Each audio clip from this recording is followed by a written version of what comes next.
হে বন্ধুরা, welcome back to our channel. কেমন আছো তোমরা সবাই? আশা করি তোমরা সকলেই খুব ভালো আছো। তো ফাইনালি আজকে বসলাম আমার আমার প্রেম পর্যায়ের দ্বিতীয় ভাগ নিয়ে। অনেক দিন থেকে তোমরা বলছো, আর বিশ্বাস করো আমি না সত্যিই ভাবিনি যে এত মানুষ আমার লাভ স্টোরি শুনবে। ব্যাপারটা বলতে আমার নিজের কাছে একটুখানি কেমন অস্বস্তিও হচ্ছে। তো চলো বেশি বকবক না করে খেতে খেতে গল্প করি। মেনুটা তোমরা অলরেডি আজকে হ্যাংলামিতেও দেখে নেবে, একই রান্না হয়েছে, যেহেতু খাওয়ার আসরের ভিডিও নেই। তো আমি ভাবলাম আমিও খেতে খেতে গল্পটা তোমাদের সাথে করে নিই। মানে লোকে যে এতটা শুনতে চাইবে আমি সত্যিই ভাবিনি। বেশি আর মানে কী বলে ভূমিকা বেশি দেবো না। আর যদি কমপ্লিট হয় আজকে কমপ্লিট করবো, নইলে কিন্তু আরেকটা পার্ট আসবে, কিছু করার নেই। আমি ছোট করে কিছু বলতে পারি না। আজকে ভিডিওটা শুরু করার আগে বলে নিই, বেশ কিছু সম্পর্ক এমন আছে যেগুলোকে আমি উৎস রেখেই কথা বলবো। তবে বেশ কিছু নেগেটিভ জিনিস হয়তো আজকে আমার ভিডিওতে আসবে। তার জন্য কাউকে আমি ছোট করতে চাই না, কিন্তু আমি চাই না কারো পার্সোনাল কিছু প্রাইভেসি নষ্ট হোক। কিন্তু যেগুলো আমার সাথে হয়েছে ভাই, সেগুলো তো হয়েছেই, সেগুলো তো আমি অস্বীকার করতে পারবো না। তো সেখানে দাঁড়িয়ে যদি মানে ইফ আমার সো কল্ড রিলেটিভরা আমার এই ভিডিওটা দেখে, তাদের যদি খারাপ লাগে তাহলে আই এম সো সরি। আমি কারোর নাম নিচ্ছি না, কিন্তু হ্যাঁ, তারা এগুলো আমার সাথে করেছে। তাই আমি আজকে কিছু জিনিস বলবো। তো শেষ করেছিলাম, খেয়ে নিই, এটা কচুবাটা। শেষ করেছিলাম 17th of September নীলাদ্রি আমাকে প্রপোজ করা দিয়ে। ওকে, তো নীলাদ্রি আমাকে প্রপোজ করলো, তারপরেই ছিল হচ্ছে গিয়ে সেই বছর অক্টোবরে পুজোটা ছিল তোমার, আমার ডেট মনে নেই, কিন্তু এটা মনে আছে স্যাটারডে পড়েছিল পঞ্চমী। নর্মালি আমাদের ষষ্ঠী থেকে ছুটি পড়তো, ষষ্ঠীতে অফিসেও ছুটি পড়তো, কিন্তু সেইবার যেহেতু ষষ্ঠীটা পড়েছিল রবিবার, তাই শনিবার অফিসেও ছুটি ছিল। তো আমরা যেহেতু ব্যারাকপুরে কাজ করতাম, কাছেই ছিল আমাদের দাদা বৌদির বিরিয়ানি। তো আমরা ঠিক করেছিলাম শনিবার দিন মানে পঞ্চমীর দিন সবাই অফিস ড্রেস কেউ পরে যাবো না, এবং দুপুরবেলা লাঞ্চ সবাই দাদা বৌদির বিরিয়ানি দিয়ে করবো। তো আমি একটা ব্ল্যাক কালারের শাড়ি পরে গেছিলাম, এবং সত্যি কথা বলতে সেদিন তো আমার মনটা খুব একটা ভালো ছিল না। আমি আমার পিসিতে পুরোনো গান চালিয়ে শুনছিলাম, মাথা নিচু করে বসেছিলাম। তার কারণ হচ্ছে যে আমার মনটা খারাপ ছিল। তার আগে 3 বছর আমি অন্য একজনের সাথে আমার পুজো কাটিয়েছি, এবং সেটা ছিল তাকে ছাড়া আমার পুজো। তো পুরনো জিনিসগুলো খুব মনে পড়ছিল, যে এই ঘুরতে যেতাম একসাথে সব বন্ধু বান্ধবরা মিলে কলেজে, এগুলো মিস করছিলাম খুব, আমার মনটা খুব খারাপ ছিল। তো সেটা হয়তো নীলাদ্রি বুঝতে পারছিল বা কিছু। দুপুরবেলা খাওয়া দাওয়া করার পরে 5টায় ছুটি। আমি, টুম্পা, নীলাদ্রি আর তনুদা সবাই ঠিক করলাম সোদপুরের ঠাকুরগুলো দেখবো, মানে এই সোদপুর ক্লাব, তারপর অমরাবতী, এইগুলি। তো ব্যারাকপুর থেকে সোদপুরে নেমে ঠাকুর দেখা শুরু করলাম। তখন উদয়ন সঙ্গের পুজোটা এত বড় হতো না। তো উদয়ন সঙ্গের ঠাকুরটা দেখছি, তখন নীলাদ্রি আমাকে একটা ফোন দিল। আমি তখন ইউজ করতাম হচ্ছে মাইক্রোম্যাক্সের একটা নর্মাল ফোন।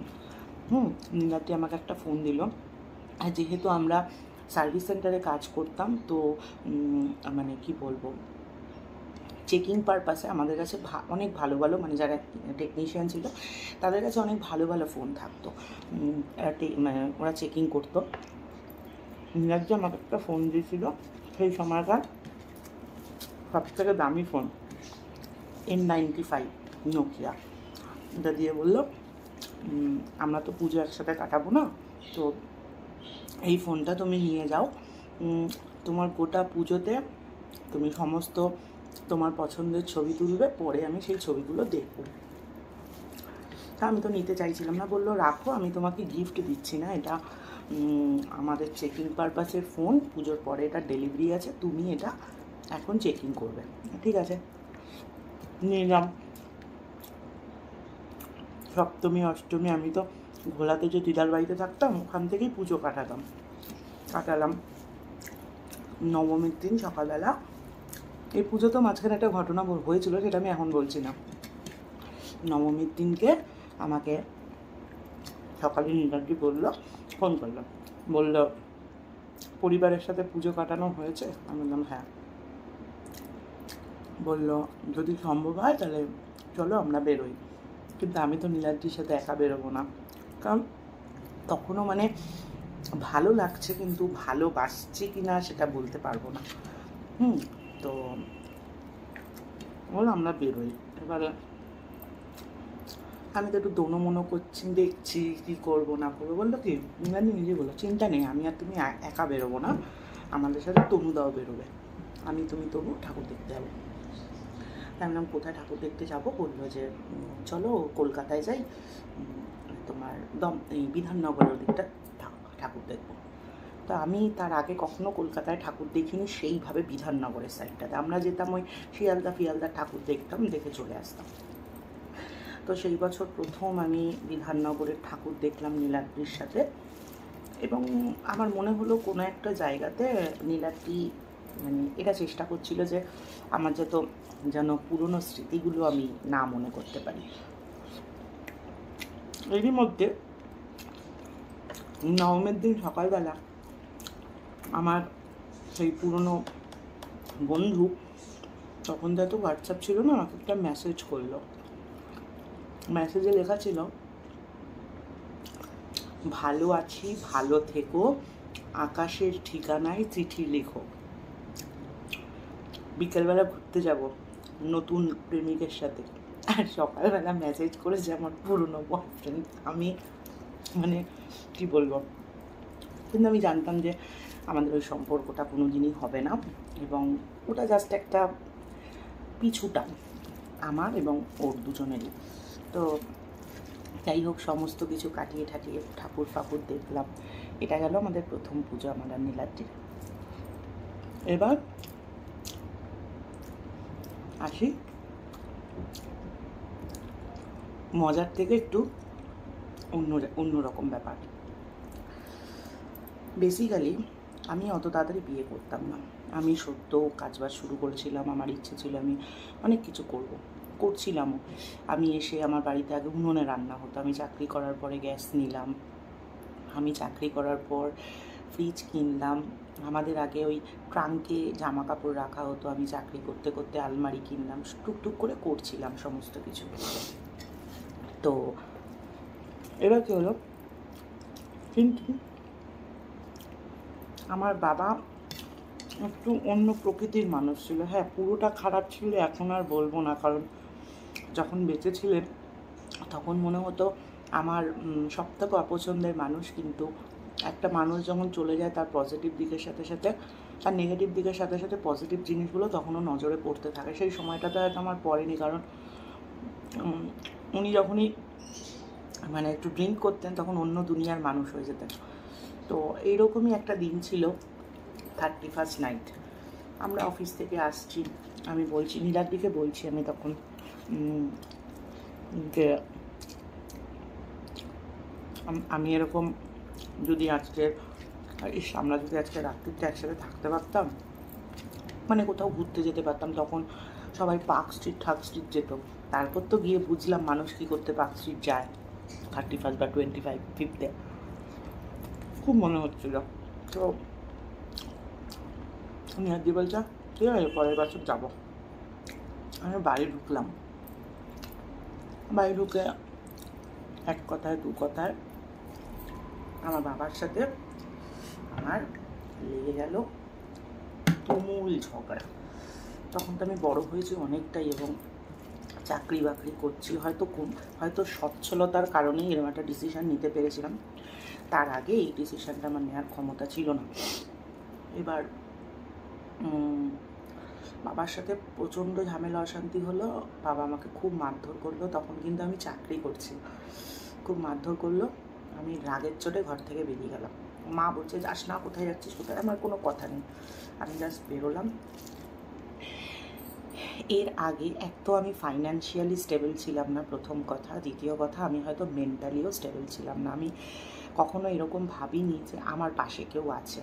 কিন্তু 31st ডিসেম্বর আমি প্রথম রিয়ালাইজ করলাম যে আমার পাশে হয়তো কেউ একজন আছে, আমি এরকম একটা ডিসিশান নিতে পারি।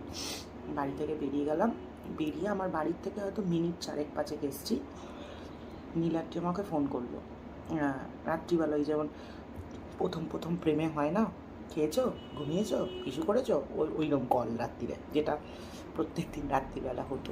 খেয়েছো, এরকম খাবার খেয়েছি কিনা ওটা জানার জন্য ফোন করলো। আমি বললাম আমি বাড়ি থেকে বেরিয়ে গেছি। বলছে কি, কোথায় আছো? আমি বললাম এখানে। বলে এক্ষুনি শ্রীনগরের মুখে দাঁড়াও, আমি আসছি। তা আমার বাপের বাড়ি থেকে শ্বশুরবাড়ির ডিস্টেন্স 3 থেকে 4 মিনিট, আর গাড়ি নিয়ে গেলে সেটা 2 মিনিট। তো নীলাদ্রি 2 মিনিটের মধ্যে আমার কাছে গিয়ে পৌঁছলো। তা বললো কী হয়েছে? আমি তো কান্নাকাটি করছি। বললো ঠিক আছে চলো, বাড়ি যেতে হবে না।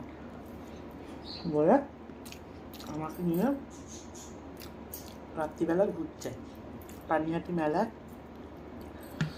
গেলাম। আমি তো খুব কান্নাকাটি করছি, কোথায় যাব অত রাত্রিবেলা? তো আমি নীলাদ্রির বাড়িতেও ঢুকতে পারছি না, কী করবো?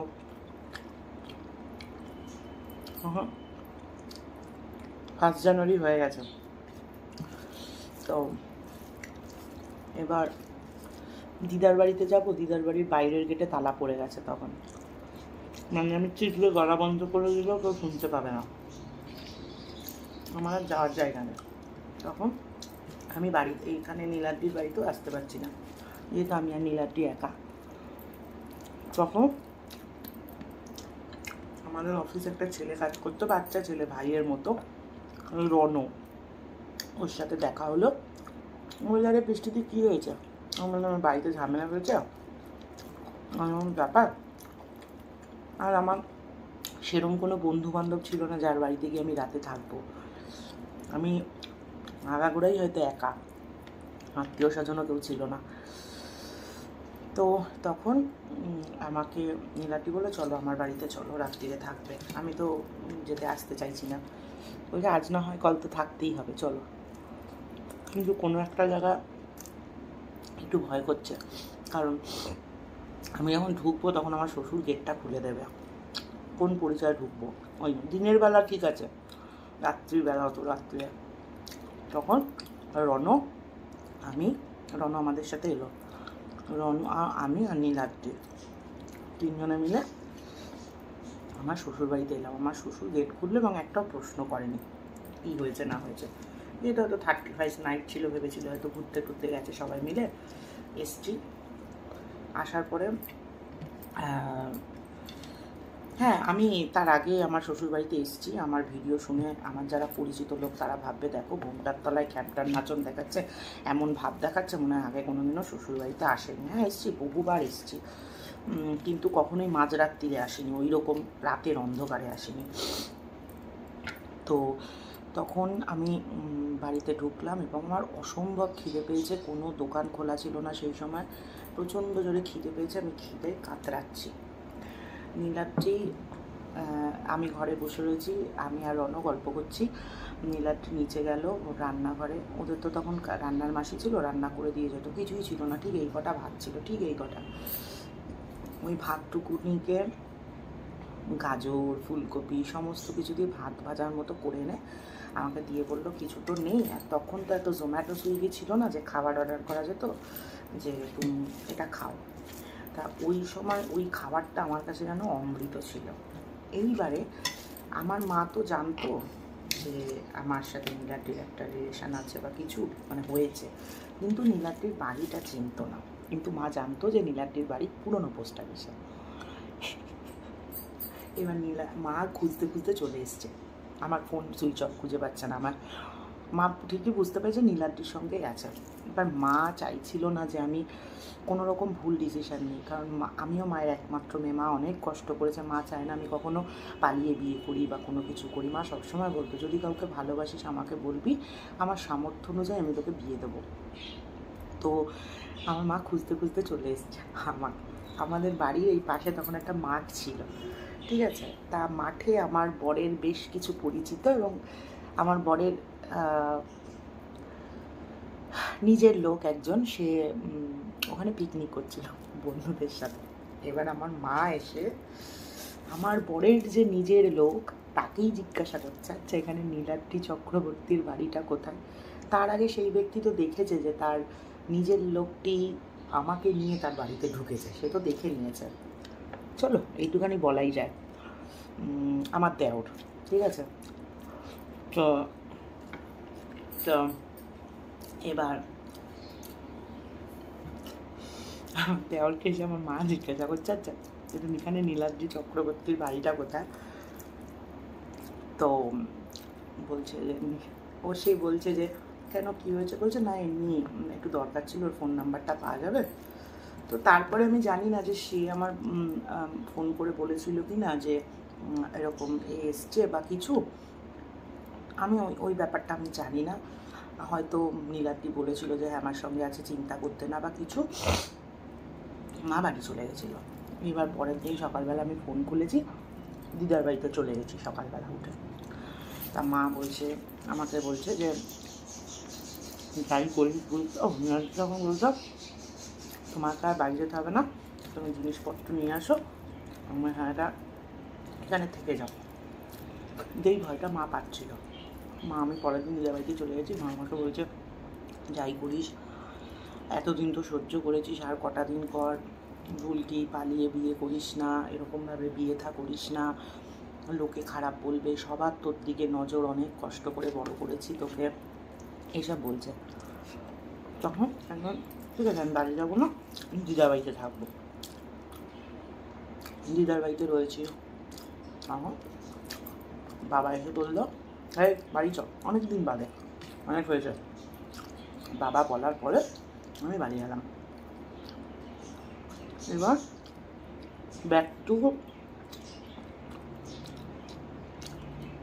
ফেব্রুয়ারি মার্চ, তখন আমরা ঠিক করে নিয়েছি আমরা বিয়ে করবো, দুবারই কথা বলাবো। কারণ নীলাদ্রি বলছে আর এখানে থাকতে হবে না। আমি বলেছিলাম না যে নীলাদ্রিকে আমার পরিত্রাতা, আমি রীতিমতো পরিত্রাণ পাওয়ার জন্য এত তাড়াতাড়ি বিয়েটা করেছিলাম।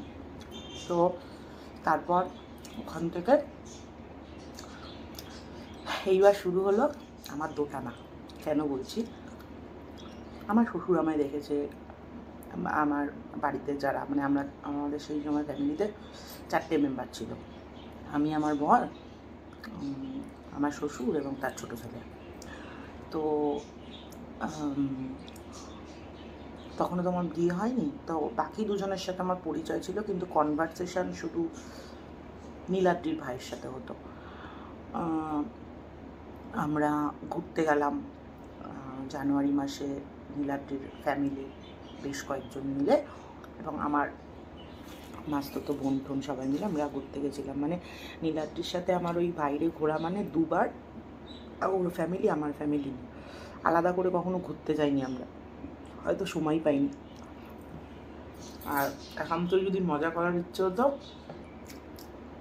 আমি এই বাড়িতে আসতাম, আমার সাথে আসতো টুম্পা এবং রাহুল, আমাদের 4 জনের একটা গ্রুপ ছিল, আমরা এখানে আসতাম, খাওয়া দাওয়া করতাম, মজা করতাম, বাড়ি চলে যেতাম।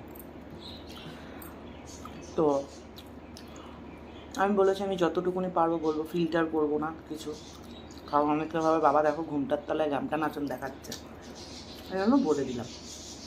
আলাদা করে আমরা বাইরে কোথাও ঘুরতে যাইনি। আর এখনের মতো তখন তো এত মানে এত স্ট্রং ছিল না সব কিছু। আজকাল মানুষের কত জায়গা আছে সময় কাটানোর জন্য, আমার 2011-12 এত কিছু ছিল না। তো এবার যথারীতি তো একটা ব্লান্ডার হয়ে গেছে, সেটা হচ্ছে কি আমি খেতে খেতে যখন ভিডিও করছিলাম ফোনে খুব একটা বেশি চার্জ ছিল না, ফোনটা বন্ধ হয়ে গেছে। তো যাই হোক আমি এখানে বসে আবার কন্টিনিউ করছি। সেটা হচ্ছে গিয়ে তোমাদেরকে বললাম যে এরপরে আমার মানে ছিল যেটা, সেটা হচ্ছে এতদিন তো আমি শুধু নীলাদ্রির বাড়িতে যারা থাকে সেই মানুষগুলোর সাথে আমার পরিচয় হয়েছিল, কিন্তু নীলাদ্রির সেই সময় দাঁড়িয়ে 2-1টা যারা রিলেটিভ ছিল ওর, তাদের সাথে আমার পরিচয় হয়নি। তো সেই প্রথমবার আমাকে নীলাদ্রি তারই এক পরিবারের মানে এক আত্মীয়ের বাড়িতে নিয়ে গেছিলো আমাকে দেখা করাতে। ঠিক আছে, তো আমি যথারীতি তাদের বাড়িতে গিয়েছিলাম দেখা করতে, এবং সেখান থেকেই হতে পারে আমার কিছুটা খারাপ লাগা শুরু হয়েছিল। কারণ আমি একটা মানুষের বাড়িতে গেছিলাম এবং আমার তারা মানে আমি জানি না আমাকে নিয়ে কতটা তারা কিউরিয়াস ছিলেন। তারা অনেক বেশি কিউরিয়াস ছিলেন এটা নিয়ে যে আমার পরিবার কি করে বা আমার বাবা মা কী করে, আমি কি করি। তো আমার মনে হয় তারা যখন প্রথম শুনতে পারলেন যে আমি কি বলবো আমার মা চায়ের দোকান চালান, তখন মনে হয় আমার আমার ফার্স্ট ইমপ্রেশন এটা হলো যে আমি হয়তো ভীষণ পরিমাণে একটা হাড় হাওয়াতে পরিবারের মেয়ে। হ্যাঁ, আমি গরিব ছিলাম, তবে এখনও গরিব, তবে আমার মা যথেষ্ট পরিমাণে পরিশ্রম করে আমার জন্য অল্প অল্প করে সবই করে রেখেছিলেন।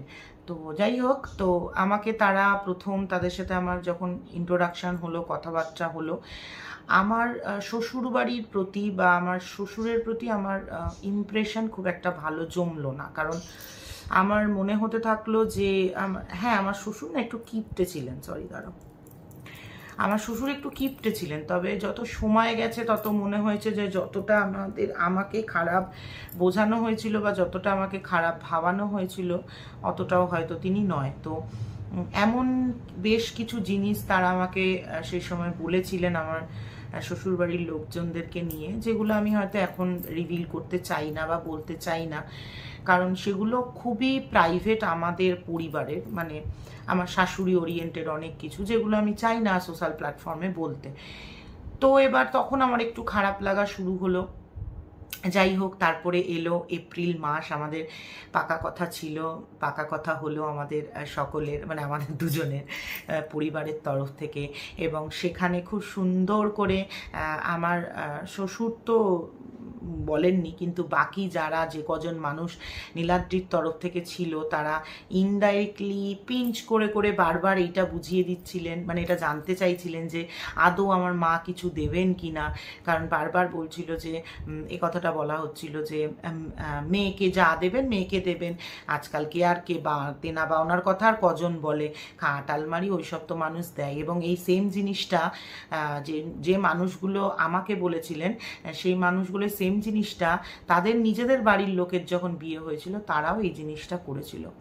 আজকে আমার এত খারাপ লাগা ছিল বিয়ের দিন, বিয়ের পরে, আজকে আমার সেই সমস্ত মানুষদের কাছে জিজ্ঞাসা করতে ইচ্ছে করে তাদের পরিবারেরও কোনো একটা মেয়ের বিয়ে হয়েছে এবং তারা সেই মেয়েটার শ্বশুরবাড়ি নিয়ে কতটা পরিমাণে মানে কি বলবো, কত পরিমাণে চিন্তিত, সেই মেয়ে ওখানে কিভাবে থাকবে না থাকবে, এগুলো পরে বলছি আমি। যাই হোক, এই কথাগুলো মনে পড়লে সেই সময়ের কথাগুলো মনে পড়ে যায়। তো এবার হলো সমস্ত কিছু কথাবার্তা হলো, তখন তো আর কেউ বলে না, মানে ভদ্রলোকেরা, আমাদের পয়সা কম হতে পারে কিন্তু এইটুখানি ভদ্রতা আমাদের মধ্যে ছিল যে আমার মা কখনোই ওখানে বলেনি যে আমি ছেলেকে এই দেবো বা আমার মেয়েকে আমি এই দেবো, এই টাইপের কোনো কথা আমার মা ওখানে কিন্তু বলেনি। তো আমার মা তো জানতো বা আমি তো জানতাম কি দেয়া হবে না হবে। তো এইবার যথারীতি ওখান থেকে গেলাম হচ্ছে গিয়ে, পাকা কথাটা তো হলো, যে যার মতো বাড়ি চলে এলো। এবং ওখানে দাঁড়িয়ে পাকা কথার দিন তো আমাদের মধ্যে আমিষ খাওয়াতে নেই, তো আমার মা বানিয়েছিল, মানে আমার কাকি এসে বানিয়ে দিয়েছিল লুচি, ছোলার ডাল, আলুর দম, মিষ্টি টিষ্টি এগুলো বানিয়ে দিয়েছিল। সন্ধেবেলা গিয়েছিলেন তারা, এবং ওখানে খেতে বসেই আমি শুনতে পাচ্ছি যে তারা আলোচনা করছে যে এটা এই হয়নি, ওটা ওই হয়নি, বা সেটা ওই হয়নি। এই জিনিসগুলো আমার কাছে খুব খারাপ লাগা। তো যাই হোক, তারপরে তো গেল হচ্ছে গিয়ে তোমার, আমরা গেলাম হচ্ছে গিয়ে, বাড়ি চলে এলো সবাই মিলে। তা আমাকে নীলাদ্রি ফোন করে বললো চলো আমরা একটু সবাই মিলে ঘুরে আসি, মানে আমি, নীলাদ্রি আর নীলাদ্রির মানে নিজের দু একজন লোকজনেরা, নীলাদ্রির বয়সী বা নীলাদ্রির থেকে ছোট এরকম বেশ কিছু মানুষজন, আমরা সকলে মিলে একটু হাঁটতে বেরোলাম। তা আমাদের বাড়ির ওখান থেকে ফতুল্লাপুরের কাছ দিক থেকে একটু হাঁটছি, সেই সময় নীলাদ্রি আমাকে বলছে যে ফাইনালি আমাদের বিয়েটা ঠিক হলো। হ্যাঁ, আমাদের বিয়ে ঠিক হলো পাকা কথা করে 2012 9th of December। তো তখন বলল যে চলো মোটামুটি আমাদের তাহলে বিয়েটা ঠিক হলো। আমি বললাম হ্যাঁ হলো, আমাদের বিয়ে ঠিক হলো। বলল আজকে যদি ফাইনালি আজকে আমি যেটা চেয়েছিলাম সেটা হলো, আর যদি সেই সময় অলোকদাকে যদি সেই সময় কি বলে আমি যদি পট্টি না পড়াতাম তাহলে আজকে আমার জায়গায় অলোকদা থাকতো। তখন আমার সিচুয়েশনটা কীরকম হলো, মানে তখন বলছে যে হ্যাঁ, আমি অলোকদাকে বলেছিলাম, আমি এটা কনফেস করতে চাই তোমার কাছে, আমি অলোকদাকে বলেছিলাম যে তোমার রাত্রিবেলা 11:30 12টার পরে মেয়েরা খুব রোম্যান্টিক হয়ে যায়, তো তুমি এই সময় বৃষ্টিকে ফোন করে তোমার মনের কথা বলো, নইলে অলোকদা কি থোড়াই তোমাকে ফোন করতো। আমি তো অলোকদাকে বলেছিলাম, মানে মনে আছে বলেছিলাম যে অলোকদা আমাকে ফোন করে প্রেমের কথা বলছে ড্রাঙ্ক অবস্থায়। আমাকে বলছে আমি প্রথম থেকেই তোমাকে পছন্দ করতাম, আমাকে যখন অলোকদা বললো যে বৃষ্টিকে আমার পছন্দ হচ্ছে, আমি তখনই ভেবেছিলাম কি করে কাটাবো, এই জন্য আমি এই জিনিসটা করেছি। তো আমি বললাম তুমি এটা কেন করলে, বললো নাহলে তো তুমি আমার সঙ্গে এখন থাকতে না, এখন হয়তো অলোকদার সঙ্গেই থাকতে। আর কোনো অংশে হয়তো হ্যাঁ হতেও পারে, কারণ অলোকদা বেশ মানে আমি বলেছিলাম যে আমার একটুখানি বয়স্ক মানুষজন বেশি পছন্দ ছিল, মানে বয়স্ক মানে আমি বলতে চাইছি একটু ম্যাচিওর লোকজন বেশি পছন্দ। তো তারপর বলছে যে হ্যাঁ আমি পুজোর সময় তোমার খোঁজ নিয়েছিলাম, সপ্তমীর দিন আমি ঘোলা থেকে রিক্সা ধরেছিলাম, এবং সেই রিক্সা কাকুটার নাম ছিল সিরাজ, আমরা এখনও কথা বলি, আমার মেয়েকে ছোটো বুলটি বলে ডাকে। সিরাজ কাকুর কাছ থেকে নীলাদ্রি আমার খোঁজ খবর নিয়েছিল, কোথায় বাড়ি, বাড়িতে কে কে আছে কি না, কেমন মেয়ে, এগুলো বলেছিল। বলে তখন বলছে সমাজের যারা খুব নিচু স্তরে থাকে তারা খুব রিয়েল কথাবার্তা বলে, মানে তারা কখনোই কারো সম্পর্কে যখন কিছু তথ্য দেয় তার মধ্যে জল মেশায় না। তো উনি যখন তোমাকে নিয়ে এত ভালো ভালো কথা বলেছিল, সেদিন আমি ঠিক করেছিলাম যে আমি একেই বিয়ে করব। একটা ফোন করছে, তো যথারীতি এটাই হলো। তারপরে আমাদের সমস্ত কিছু হলো, মানে আমার তখন যখন ওর মুখে কথাগুলো শুনছি, আমার তখন সিচুয়েশনটা কেমন হয়ে গেল বলো তো, মানে এখন ওই যে হয় না বোনসের মিউজিকটা হয় আইয়া বলে নিচে দ্য বয়েজ বলে লেখা থাকে, আমার সিচুয়েশনটা তখন ঠিক ওই রকম হয়ে গেছিলো।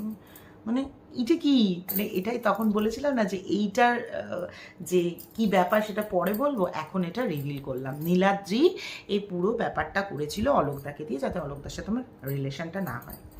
তো যথারীতি পাকা কথা হলো দুপক্ষ থেকে। এইবারে আমাদের কেনাকাটি শুরু হলো, নীলাদ্রির ঘর বাড়ির কাজকর্ম শুরু হলো। মানে সেই সময় আমি আসতাম এখানে, কোথায় কোন রং হবে, কোথায় কি হবে, এগুলো সমস্ত ডিসাইড করতাম। বাড়িতে কি পর্দা লাগানো হবে, সেই পর্দা কেনা, এগুলো সব আমার ডিসিশান এবং আমার কেনা নিজে হাতে করে। আমার শ্বশুর আর নীলাদ্রি, সেই দিন আমি যেতে পারিনি, কোনো কাজ ছিল, আমার শ্বশুর আর নীলাদ্রি পর্দা কিনতে গেছে, 3,500 টাকার পর্দা কিনেছে, এবং তখন আমি বলেছিলাম এই জিনিসগুলো সব আমি আমার পয়সা দিয়ে করব, কারণ হয়তো শুনতে খারাপ লাগবে, কিন্তু আমি যখন নীলাদ্রিকে বিয়ে করেছি এবং সেই সময়টাতে দাঁড়িয়ে আমি নোকিয়ার one of the best customer care executive, এবং আমি কম করে সেই সময় দাঁড়িয়ে 8 থেকে 10,000 টাকার উপরে শুধু ইনসেন্টিভ পেতাম, বেশি ছাড়া কম নয়। তো আমি বলতে গেলে যখন বিয়ে করেছি নীলাদ্রিকে, তখন আমি নীলাদ্রির থেকে কিন্তু বেশি টাকা মাইনে পাই। তো আমি বলেছিলাম এগুলো আমি নিজের টাকা দিয়ে আমিই করবো, কারণ এগুলো আমি বসবাস করব, আমি ইউজ করব। তো সমস্ত কিছু অল্প অল্প করে নিজে হাতে তৈরি করতাম, বেশ ভালো লাগতো যে আমি কোনো একটা বাড়িতে আসবো বলে এই বাড়িটা একটু একটু করে সেজে উঠছে।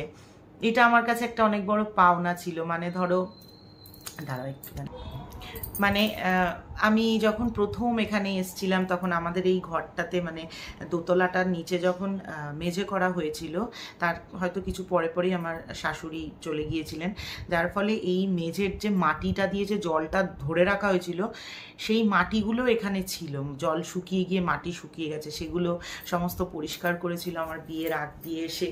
আমাদের সেই সময় থেকে আজ পর্যন্ত বেস্ট ফ্রেন্ড রাহুল আমার বিয়ের সমস্ত দায়িত্ব নিয়ে আমার বরের পাশে থেকে, বলতে পারো আমার বিয়ে দিয়ে আমার সংসার সাজিয়ে দিয়ে গেছে। সেই আমাদের তখন থেকে এখনের পর্যন্ত বন্ধু, কোনো একটা দিন দেখাবো তোমাদেরকে। তো এরকমও বন্ধু আছে, আবার এমন অনেক বন্ধু আছে যারা শুধু নিয়েই গেছে। তো যাই হোক, এইবার তারপরে কি হলো, তারপরে আমাদের সমস্ত কিছু কাজ হচ্ছে। এবার যত সময় যাচ্ছে না, তত আমার মনে হতে থাকছে যে আমি অনেক তাড়াহুড়ো করে ফেললাম বিয়েটা করতে গিয়ে।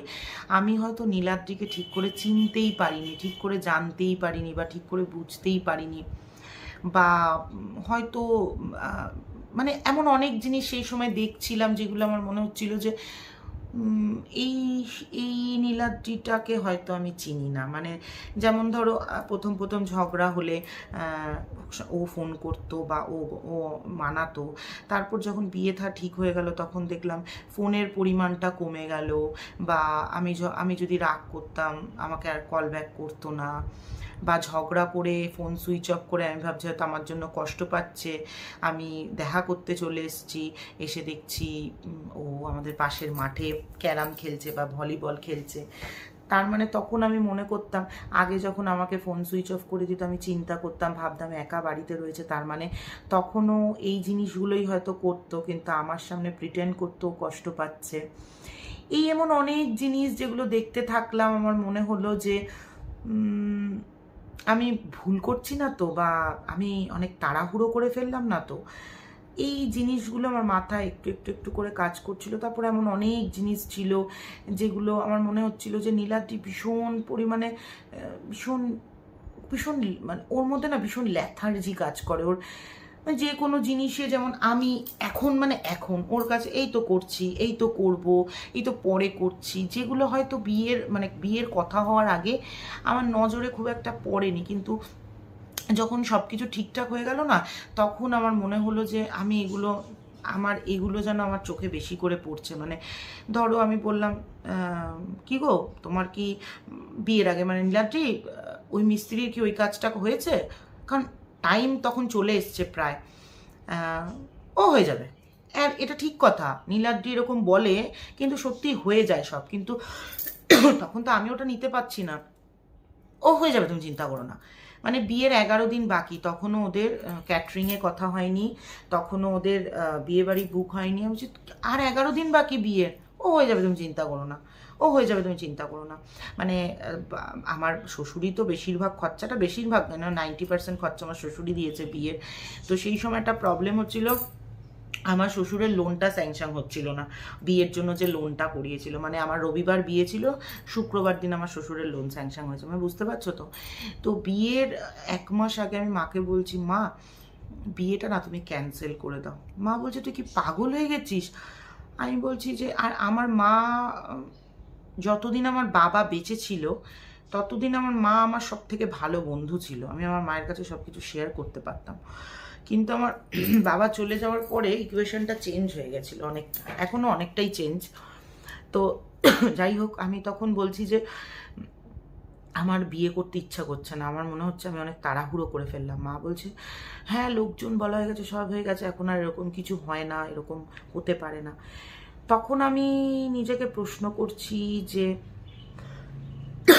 আমি যে বিয়ে করছি, আমি কি ভালোবেসে বিয়ে করছি, নাকি আমি সারভাইভ করতে চাইছি বলে বিয়ে করছি?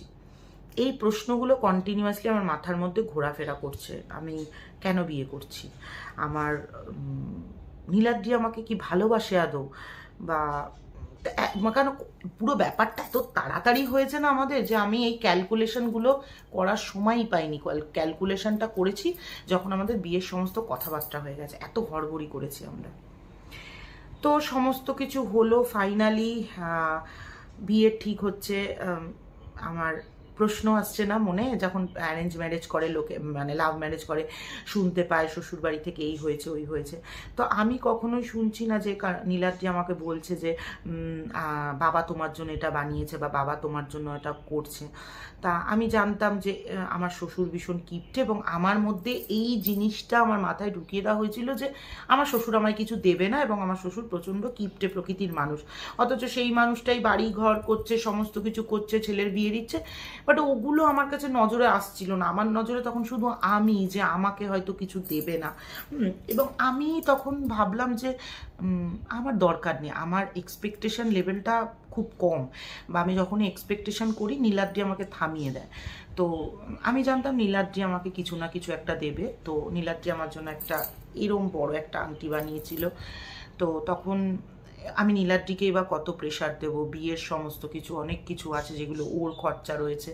তখন আমি কি করলাম, ঠিক করলাম যে আমি দুটো গয়না বানাবো, একটা শাখা বানানো আর একটা চেন, যেটা আমি নীলাদ্রিকে বানিয়ে দিলাম, দিয়ে বললাম যে, কারণ তখন আমি কিছুটা হলো নীলাদ্রির থেকে একটু বেশি ইনকাম করি, বললামই তোমাদের যে এইটা তুমি বলবে, তো আমাকে আশীর্বাদ করতে বলবে এটা দিয়ে, আর আমি যখন তোমাদের বাড়িতে যাব তখন বাবাকে বলবে একটা যে কোনো একটা জিনিস দিতে। আমার বিয়ে ঠিক মানে বিয়ের সমস্ত কিছু বৃহস্পতিবার দিন থেকে আমি অফিস ছুটি নিয়েছি, বাড়িতে লোকজন চলে এসছে। বৃহস্পতিবার দিনকে বিকেলবেলা রাহুল আমাদের বাড়িতে গেল, আমার বাড়ির থেকে সমস্ত জিনিসপত্র নিয়ে এলো। তখনও পর্যন্ত কিন্তু আমার শ্বশুর আমাকে কিছু দেবেন না, ঠিক আছে, আমি সেটাই জানি। তো এই যে বললাম, লাইফে এক্সপেকটেশন না রেখে যদি এগোনো যায়, পাওয়া যায় অনেক কিছু। শুক্রবার দিন হঠাৎ করে সন্ধেবেলা বাড়ি ভর্তি লোকজন, নীলাদ্রি ফোন করলো, ফোন করে বললো যে তুমি কি নেবে? তখন আমি বললাম যে কেন, তুমি দিচ্ছ? বলছে না, বাবা টাকা দিয়েছে, কিনতে পাঠিয়েছে, তা মানে এটা নেকলেস নিচ্ছি তোমার জন্য। তো আমি বললাম যে এবার ও আমাকে জিজ্ঞাসা করছে, কারণ বাড়ি থেকে তোমাকে তো নেকলেস দিচ্ছে বাড়ি থেকে। আমি বললাম হ্যাঁ। বলে তাহলে অন্য কিছু বলো। আমি বললাম তোমার যেটা মনে হয় তুমি সেটা নাও। তো ও আমার জন্য, মানে আমার শ্বশুর আমাকে একটা নেকলেস দিল। নেকলেস আমার বিয়েতে আমাকে ওটা দেখে আশীর্বাদ করেছিলেন আমার শ্বশুর। তো ফাইনালি চলে এলো সেই বিয়ের দিন, আমাদের বিয়ের দিন। আমাদের বিয়ের মানে না চাইতেও মনে হচ্ছে তখন যদি বিয়েটা না হতো সেরকম একটা সিচুয়েশন। তো তারপরে আবার ঠিক করে নিজেকে কন্ট্রোল করলাম যে ঠিক আছে চলো, যা হবে দেখা যাবে বলে বিয়ের দিন এলো। আমাদের বিয়ে হলো আমার আর নীলাদ্রির। আমার শ্বশুর আমাকে নেকলেস দিয়ে আশীর্বাদ করলেন। এবার বলি একটু বিয়ের কথা, ঠিক আছে? 35 মিনিট হয়ে গেছে, ঠিক আছে চলো আজকে এতটাই থাকুক। আমাদের বিয়ে সুসম্পন্ন হইল, নীলাদ্রি এবং মৌমিতার বিয়ে কমপ্লিট হলো। বিয়েতে সবটাই আমাদের লোকজনই ছিল, কারণ নীলাদ্রির তো আত্মীয় স্বজন খুব একটা ছিলেন না, এবং যারাও ছিলেন তাদের মধ্যে থেকে সবাই প্রায় চলে গিয়েছিলেন। একজন ব্যক্তিও ছিলেন, এবং তিনি যে কেন ছিলেন সেটা তিনিই জানেন। এবং যাই হোক, তাকে আমার আমার আমার বিয়েতে আমার সব থেকে যদি উল্লেখযোগ্য ভূমিকা বাইরের লোক হয়েও আমার বিয়েতে পালন করে থাকে, সেটা হচ্ছে রাহুল। যে আমার পুরো বিয়ের দায়িত্বটা, মানে আমার শ্বশুর বাড়ির তরফ থেকে সব কাজ করেছিল রাহুল, আমার ফুলসজ্জার সমস্ত নিয়মকানুন করেছিল রাহুল, সব কিছু ইচ অ্যান্ড এভরিথিং করেছিল রাহুল। তো চলো আজকে বিয়ে পর্যন্ত বললাম। এর পরের দিন থেকে, এর পরের ভিডিওটাতে বিয়েটা সুসম্পন্ন হলো, কিন্তু এখনও এমন অনেক কিছু রয়েছে আমাদের প্রেমের সম্পর্কে, যেটা তোমাদের কাছে না বলা হয়ে থেকে যাবে। এমন অনেক কিছু আছে যেগুলো আমি ভায়া ভিডিও কনফেস করতে চাই। তো সেই কারণে নেক্সট এপিসোডটা প্লিজ তোমরা দেখো। চলো আজকের মতো টাটা।